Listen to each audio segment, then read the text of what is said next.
Hello, welcome back to this Aetheral Space 7.22.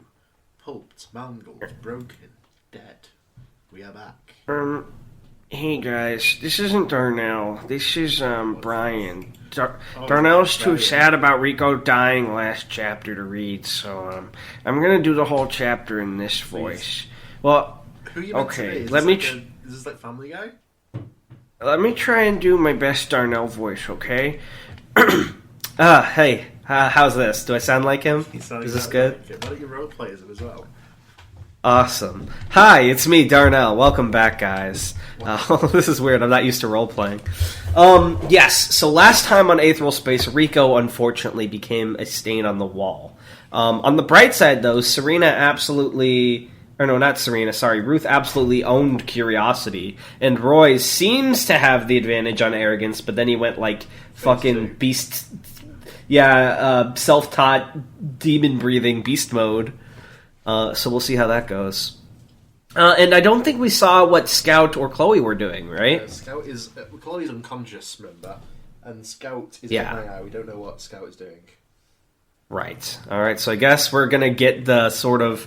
We're going to see what happens from there. I'm very curious. Pulped, mangled, broken, dead makes me think Rico's dead, but I also am not 100% sure. Let's find out. Yes. For a second, Rico just staggered back numbly, staring down at the ravaged ribbon of meat and bone that had been his right eye. Oh, I thought you really killed him. Blood gushed down onto the floor like a miniature red waterfall. He blinked. Then he began to scream, collapsing to the ground. "Ha! I got you!" Joy cheered, pointing his mace down towards Rico. "Did you see? I got you right in the..." His celebration was cut short as Serena drove her broadsword through his head while his back was turned, cutting it in half vertically. As he collapsed to the floor, already disintegrating into aether, she rushed past him and slid onto the floor, crouching next to Rico. He was still screaming, but the noise was hoarse now, like a wheel screeching out of control. She tried to put a calming pair of hands on him, to force him to keep still, but that didn't do anything for his injury. The arm was done for. Serena didn't know much about medicine, but even she knew that at a glance. What about fucking Panacea? It had been flattened and... They don't have any on them. This is like... Uh-oh. Ah, yeah, that's a good point. It had been flattened and smashed by Joy's mace, and what was left of it was connected only by a few thin strings of tissue. If he moved around any more, there was a good chance it would fall off completely. Was that better or worse? He was bleeding anyway, right? So would it be better if he didn't have this lump of meat hanging off him? Bruno had tried to teach her first aid once, but she hadn't listened. Why, oh why hadn't she listened? "Miss Ruth!" she screamed out to the world. "Mr. Dragon! Mr. Skipper! Help!" There was no answer. And of course there wasn't. She'd pretty much abandoned them going after Kot, hadn't she? It was just like Ruth had said. She'd decided to leave them behind for her own desires, so it was only natural that they'd... "What's up?" Ruth burst out of the smog with her skeletal set, landing on all fours next to Serena. A glance down at Rico pretty much answered the question for her. Her eyes widened in horror as she saw the injury. "Shit," she mumbled. "Mm-hmm." Serena nodded, her lip wobbling. "Quite the show, isn't it?" asked Kot, looking down at the room below. Kot. The Dragon does not know the seat is a thing. Okay. "Quite the show, isn't it?" asked Kot, looking down at the room. I barely changed the voice. Room below, at the sparks of warring aether burned through the haze. I assume as the sparks of warring aether? Yeah. Okay. You might want to change that at. The entire history of the planet of Brayley. Dragon writhed. "Then again," Kot chuckled, "I guess you're not really in a position to enjoy it, are you? The collected works of T.T. Hallenford." Dragon groaned, throat dry as sandpaper. One of his eyes loosely twitched.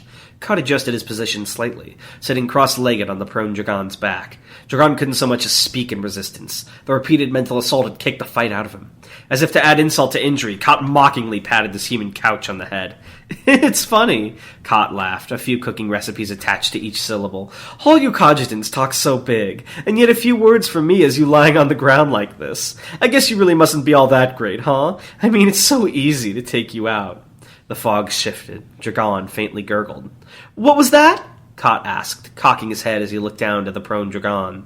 "Were you perhaps agreeing with me? It makes me happy that you've seen the light, but, to be frank, you might be too late. Could you repeat that, maybe? For posterity." A last modicum of effort forced its way up Dragon's throat. "I said, Fuck you! That's my dragon voice now. A little childish, don't you? He never finished the sentence. With devastating speed, a flexile creature lashed out of the smog, a centipede flaring with red aether, and before Cot could so much as take another breath, the beast clamped its mandibles against his jugular and squeezed. Cot gasped, his breath sharp from fear and pain. Whoa! He spluttered, staggering back from Dragon. The centipede remained attached around his throat, squeezing down tight. The owner of the centipede stepped into view. I assume into view, not into a view. A young woman wearing an eye patch and a kimono, the tail of the centipede wrapped around her forearm. Oh my god, that's such a badass image. Can you draw that in MS Paint after this chapter, Tan? Sure.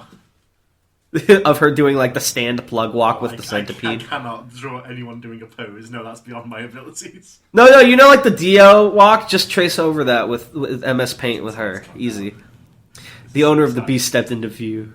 A young woman wearing A young woman wearing an eye patch and kimono, the tail of the centipede wrapped around her forearm. She glared at Cot with murderous hatred. Fuck, what was her voice? You made 3 mistakes tonight, Cochendale said. She glared, eye burning with passion. You should never have come here yourself. You should never have left your throat open. And you should never, ever have hurt my sister. Keiko! Cot stared uncomprehendingly at the young woman. Keiko, apparently. His voice was little more than a wheeze. No doubt that bug was in the process of crushing his windpipe. But... No last words, please. She scoffed.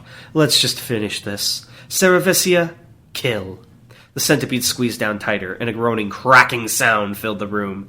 Trapped in the haze of analysis, it took Dragon a second to place it, the telltale creaking of wood. This wasn't Cot.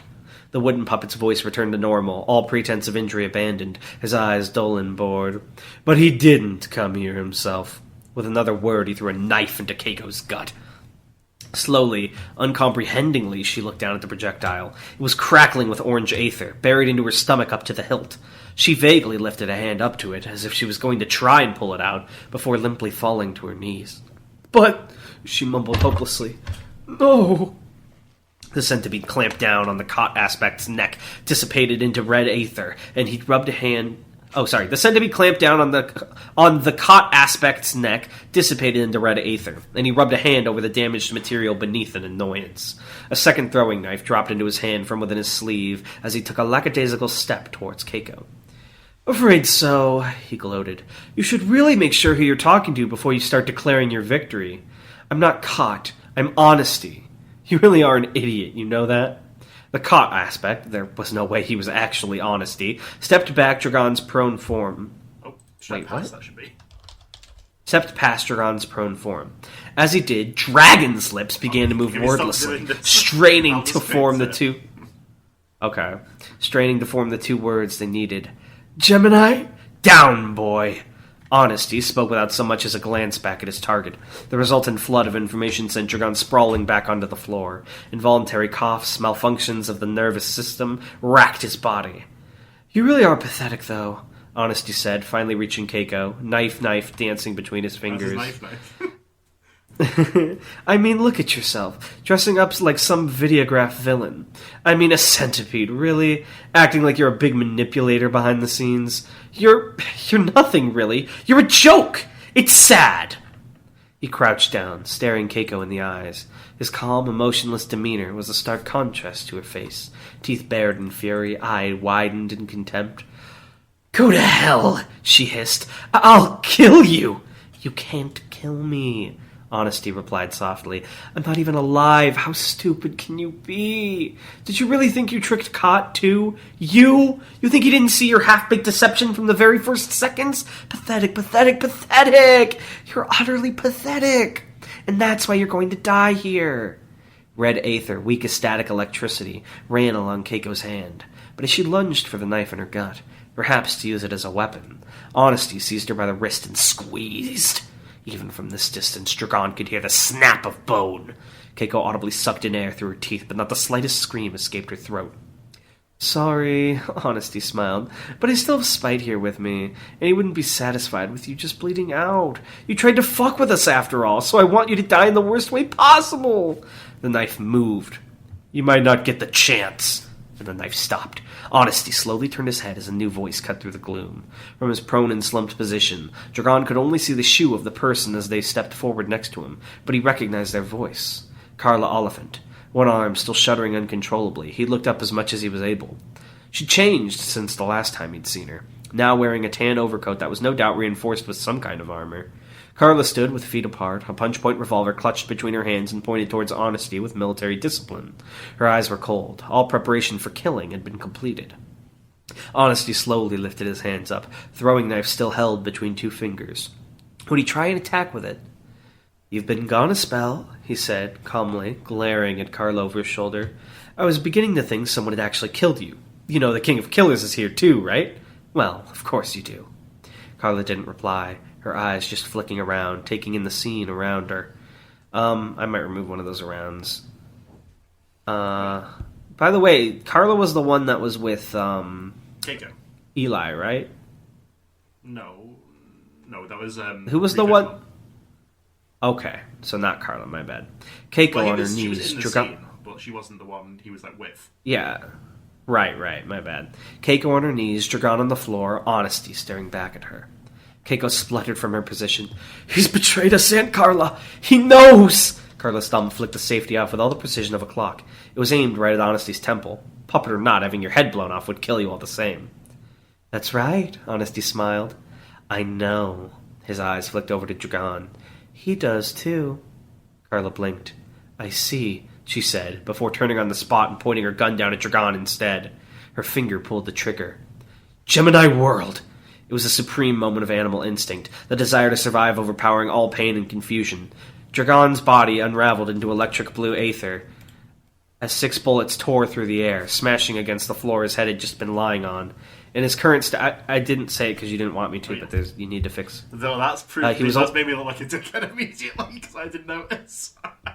Yeah, see, that's why I've been doing it, because I know you don't read along with me. I tried to highlight it, too, and be all, sneaky. Okay. In his current state, he was only capable of vanishing for 2 seconds, but those 2 seconds had been enough to save his life. Heavy breathing filled the air as Dragon reappeared, staring up at Carla's dull, dark eyes. She clicked her tongue. "Damn!" Honesty was standing up from his kneeling position, a wry smirk on his face. "Why'd you shoot all 6 at once? If you'd waited, you could have just popped him when he turned back up." "Need all 6 to break through an Aether user's defenses," Carla replied tersely, returning her revolver to its holster. "You'll just have to do it, Deceit." Sure, if you're not capable," Deceit shrugged. Dragon had once again been proven right. You should never trust anyone, especially anyone in positions of power. Inevitably, it would end up like this. You on the floor with a gun pointed at your head. However, being right didn't actually give him a way out of this situation. So he decided to talk. He did reappear. "You're the one behind this," he rasped, voice hoarse. "The organizer of the Hunter game. The one who framed Fix. You sent all those assassins against your own family." Carla didn't reply, instead pointedly looking away, her jaw clenched. If those words hadn't reached her, however, they had definitely reached Keiko. The young woman was still kneeling with that knife in her stomach, but the look on her face had swapped pain for the uncomprehending dismay of a lost child. She stared at Carla, her eye watery with betrayal. "Aunt Carla," she whispered, "what does he mean? He's lying, isn't he? This is a trick, right?" Carla stepped over to Keiko. For a moment she gritted her teeth and squeezed her eyes shut at the girl's plea, before her face abruptly returned to a calm and cold demeanor. She looked down at her niece, and her niece looked up at her. Keiko blinked. "If you're the one behind the Hunter game, that means you were the one who... the train... Sora... That's not true, right? You didn't do that?" Carla did not reply. "You've always taken care of us!" Keiko's voice was like a mountain climber grasping for purchase in the rain. "Ever since we were little, you said you cared about us more than anything!" Carla closed her eyes and took in a deep breath. She clasped and unclasped her hands. Many seconds passed before she finally spoke. "I do care about you," she said, reaching down and pulling Keiko up to her feet. "But not more than anything." Her free hand lashed out, grabbed the knife protruding from Keiko's stomach, and tugged it free. Then with mechanical resolve, she drove the blade back into Keiko's body again and again and again and again, stabbing it deeper and deeper with each blow. The entire time she stared right into Keiko's face, into her weeping eye. Keiko opened her mouth to say something, but all that trickled forth was a hollow croak. Carla released her from her grip, and she fell to the floor in a heap. Dragon didn't know that girl, didn't understand the circumstances of what was happening before him, but the sight of family betraying family like this filled his veins with magma. "You're a fucking monster!" he snarled, beginning to pick himself up. He'd tear her damn head off. "And down," Deceit yawned. Dragon fell back down to the floor, but his eyes remained fixed on Carla with utter contempt. The older woman had turned away from Keiko's dying form, instead choosing to look down at the smog-filled room as she ignored Dragon's insult. She wrinkled her nose in distaste. "They're fighting down there, then?" she asked. Deceit nodded. "They'll be dead soon. Make sure they don't destroy the bodies. I need them all lined up in a row when Abraham gets here. It's not good enough to just to tell him about it." "Well, you sure are a sick puppy," Deceit sniffed, "but I do my best to honor requests." Carla nodded before turning her gaze back to Dragon. Her impassive eyes met Dragon's hateful ones. "I know you boys like an audience," she muttered. "Well, quit stalling. Kill him." Deceit laughed, shrugging exaggeratedly. "Fine, fine. Man, you're such a slave worker." And then, fast as a viper, the knife came down. That was a pretty messed up chapter.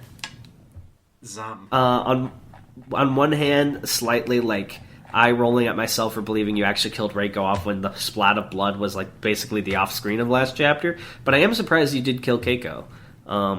And Carla, I don't know what her thing is. Is Abraham in on it? Does she have a plan that revolves Abraham seeing the family dead? Many questions I have.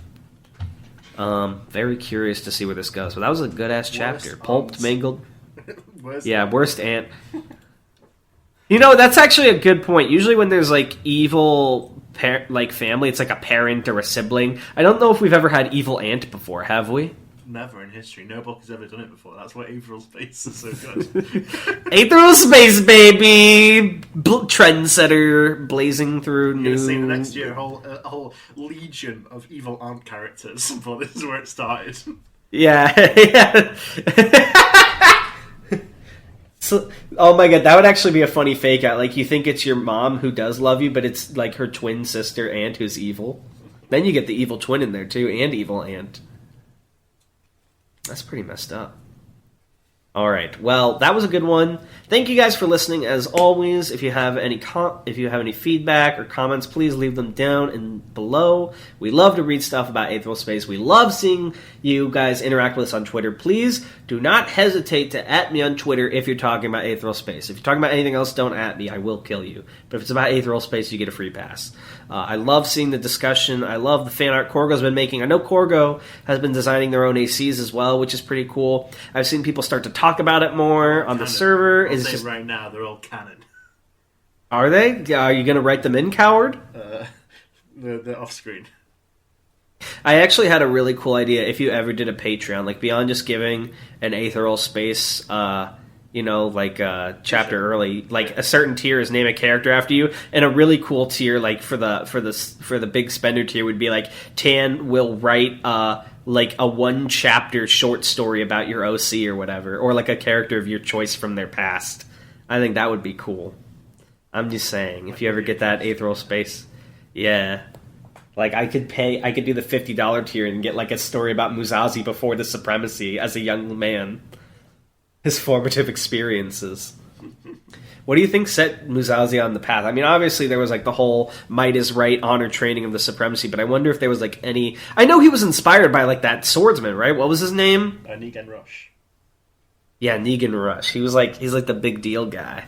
He even gave the Abyssal Knight a run for his money, if I recall correctly. I don't think he goes and didn't he? That, but... Well, yeah, because the Abyssal Knight was like, "Oh, you fight like Negan Rush." Who didn't talk like that though? And Negan Rush was also the one that like destroyed Marie, right? Yeah, no effort. Yeah, he was just like, get owned, nerd. To be fair though, that was also when Marie still didn't know who or what the fuck she was. She was just like, I was born in like 60 years at that point. Oh, okay, never mind. Alright, well, we'll see you guys next time. Maybe Tan will get that Patreon up. Who knows? That's up to him. But if you want to support Aetheral Space, just keep reading and leaving comments. It's more than enough. Comments if you tell your friends... It's worth so many views. If I got 2 views but 2 comments, I'd be so happy. Damn. Knowing opinions is like... Yes. Every time I see the What do Aetheral you... Space channel light up in Discord, I run to it. It's actually a great thing for Crit. I want you guys to say your favorite thing about Aetheral Space. I want you to say your least favorite thing about Aetheral Space. And then I want you to give your prediction for how this arc is going to end. I want to see that in the comments. I'm watching. I'm going to... when this goes up, I'm going to wait like a week, and then I'm going to tune back in and see the comments. Yeah, and who knows? And we'll decide if you're allowed to keep reading. The school system. All right, bye. Bye.